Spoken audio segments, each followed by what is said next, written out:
Fala, aprendiz, tudo tranquilo? Aqui é o Eric e nesse conteúdo vamos conversar sobre expressões aritméticas.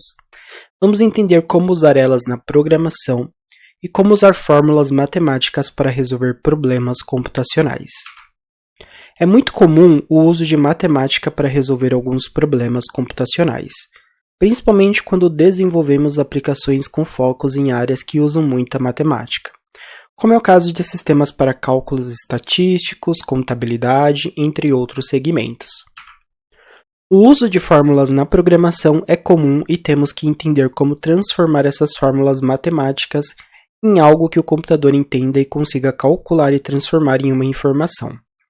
Isso vai envolver constantes, variáveis, valores digitados pelo usuário. Aqui vemos um exemplo de uma fórmula que calcula a área de circunferência de um círculo. Então, nessa fórmula matemática, a gente vê símbolos matemáticos. Se nós jogarmos a fórmula, por exemplo, para o computador, ele não vai saber o que ela significa e não vai saber calcular, tá? Por isso a gente precisa converter ela de uma forma que o computador entenda. Então aqui a gente vê, galera, por exemplo, o A. O que significa o A? E esse símbolo aqui, na matemática, é o valor de π, tá? Mas o computador não sabe que esse símbolo aqui significa π. E esse R? O que significa esse R que está sendo elevado ao quadrado, Então, se nós jogássemos essa fórmula aqui no computador, o computador não ia saber o que fazer. Então, se olharmos para fórmulas, vamos ver que o A, na verdade, representa a área de um círculo. Ou seja, esse A é o resultado final que nós queremos descobrir.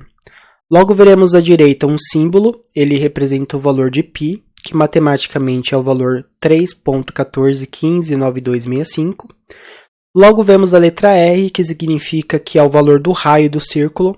Esse valor vai ter que ser fornecido pelo usuário, Porque para calcular, você já precisa saber esse raio antes de usar a fórmula, tá? E depois a gente vai precisar elevar esse raio ao quadrado, E aí a gente pode traduzir nessa fórmula das seguintes formas, tá? Ambas estão corretas, tá, galera? A única forma aqui é como está sendo escrito, que é um pouquinho diferente, tá? Mas ambas significam a mesma coisa. Então, nós temos aqui o resultado, nós temos o sinal de igual, que significa que o resultado vai receber o cálculo que está aqui à direita, tá? Então, nós podemos utilizar, em português estruturado, tanto o sinal aqui de igual, como a flechinha para indicar, tá? Que o resultado vai receber, então, esse cálculo que está aqui à direita. Então, é como se o resultado fosse uma variável, E essa variável vai guardar, então, o resultado desse cálculo aqui à direita. O π, galera, a gente vai transformar ele no valor numérico que ele representa. Então, onde lá na fórmula aparecia aqui o símbolo do π, tá? Nós vamos colocar o número dele. Então, aqui nós colocamos o número e vezes, tá? Por quê? Porque o π vezes o raio ao quadrado, tá? Então, aqui, a gente está fazendo o raio elevado ao quadrado. E o raio a gente pode colocar aqui o chapeuzinho para indicar, ou a setinha para cima, para indicar que ele vai ser elevado ao quadrado. Ou, a gente pode fazer raio vezes raio, tá? Porque um valor elevado ao quadrado é ele vezes ele mesmo. Então, a gente pode utilizar dessa forma aqui, ou dessa forma aqui, tá?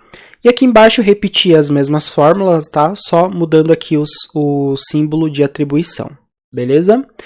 Observe então que usamos os parênteses para indicar a ordem de prioridade do cálculo, ou seja, queremos que primeiro ele calcule o raio elevado ao quadrado e depois pegue esse resultado e faça a multiplicação pelo valor do π. Por fim, então, esse valor vai ser armazenado na variável resultado. Logo mais, vamos resolver diversos exercícios e aí vocês podem ficar tranquilos porque a gente vai treinar bastante, tá? Então, a gente vai ver diversas fórmulas diferentes e aprender como transformar essas fórmulas, tá? Para a forma que o computador consegue calcular e entenda. E você já tinha se deparado com expressões aritméticas na programação? Deixe aqui nos comentários. Aproveita para deixar um like aí para ajudar o canal, se inscreve, compartilha esse vídeo. E também, galera, dá uma passadinha nesse site que aparece aqui embaixo. Lá tem conteúdos como esse aqui que eu estou soltando em vídeo e muito mais, tá? Então vocês podem utilizar para estudar, então uma boa base de conhecimento para vocês, beleza? Sem falar que se vocês fizerem um acesso aí ao site, vocês também já vão estar ajudando bastante o canal, beleza? A gente se vê então no próximo vídeo, até mais!